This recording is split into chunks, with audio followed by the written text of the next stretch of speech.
Hi friends, இன்றைக்கி நம்ம பார்க்க போகிறது அனகனக ஒக்கராஜ் அப்படின்ற ஒரு தெலுங்கு படத்தோட மூவி.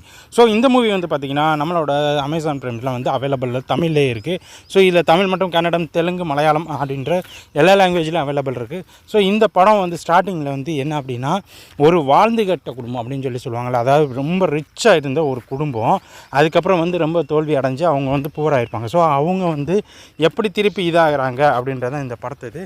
இதில் வந்து பார்த்திங்கன்னா நம்ம ஹீரோ தான் அதில் வந்து மெயின் கேரக்டர். ஸோ இவர் என்ன செய்கிறார் அப்படின்னா, அவர் ஏற்கனவே ராஜா மாதிரி இருந்த அவங்க ஃபேமிலி வந்து திருப்பி வந்து ரொம்ப டவுன் ஆயிடுச்சு. ஸோ திருப்பி எப்படி அப்கிரேட் பண்ணுறது அப்படின்றத தான் அவங்க மூவ் பண்ணியிருக்காங்க. ஸோ இதில் வந்து ஹீரோயின் வந்து ரிச்சாக இருக்காங்க.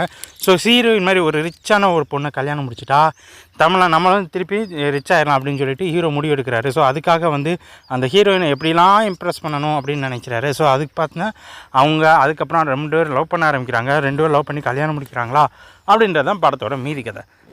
படத்தோட கதை அப்படின்னு பார்த்தோன்னா ரொம்ப சிம்பிளானது. ஏற்கனவே பார்த்த மாதிரி இருக்கிற நிறைய கதைகள், நிறைய சீன் இதில் வந்து திருப்பி இருந்திருக்கு.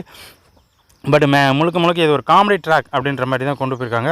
பட் இப்போ அந்த அளவுக்கு இது ஒர்க் அவுட் ஆகிருக்கா அப்படின்னு கேட்டால் கண்டிப்பாக இல்லை.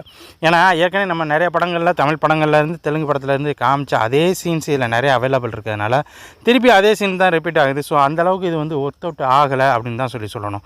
படத்தோட சீன் பை சீன்ஸ் வந்து வித்தியாசமாக இருக்கும் அப்படின்னு நம்ம எதிர்பார்த்துட்டு போனால் அங்கே அந்தளவுலாம் இல்லை.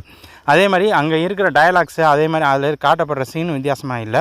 மியூசிக்கும் அந்த அளவுக்கு பெருசாக வந்து ஒட்டலை. ஒரு 2 பாட்டு மட்டும்தான் வந்து ஓப்பனிங் சாங் அண்ட் நடுவில் வர லவ் சாங்ஸ் மட்டும்தான் கொஞ்சம் ஓரளவு நல்லா இருக்குது. மற்றபடி வந்து பார்த்திங்கன்னா சாங்ஸும் அந்தளவில் வந்து மனசில் நிற்கல அப்படின்னு தான் சொல்லணும். படத்தில் ஏற்கனவே நம்ம இதுக்கு முன்னாடி பார்த்த மாதிரி பொண்ணோட அப்பா வந்து ஒத்துக்கிற மாட்டேங்கிறார். ஸோ அவரை எப்படி கன்ஃபியூஸ் பண்ணாமல் அவரை வந்து காம்ப்ரமைஸ் பண்ணி ஹீரோ எப்படி அவங்கள லவ் பண்ண வைக்கிறாங்க, எப்படி அவரை கல்யாணம் முடிக்கிறாங்க அப்படின்ற இந்த படத்தோட கதையை ஏற்கனவே பார்த்தா அரைச்சமாகவே திருப்பி அரைச்சி ரெடி பண்ணியிருக்காரு அப்படின்னு தான் சொல்லணும். இதில் எக்ஸ்ட்ராவாக 2 ஃபைட்டு, 4 சீனு எப்படியும் கொண்டு வந்திருக்காங்க.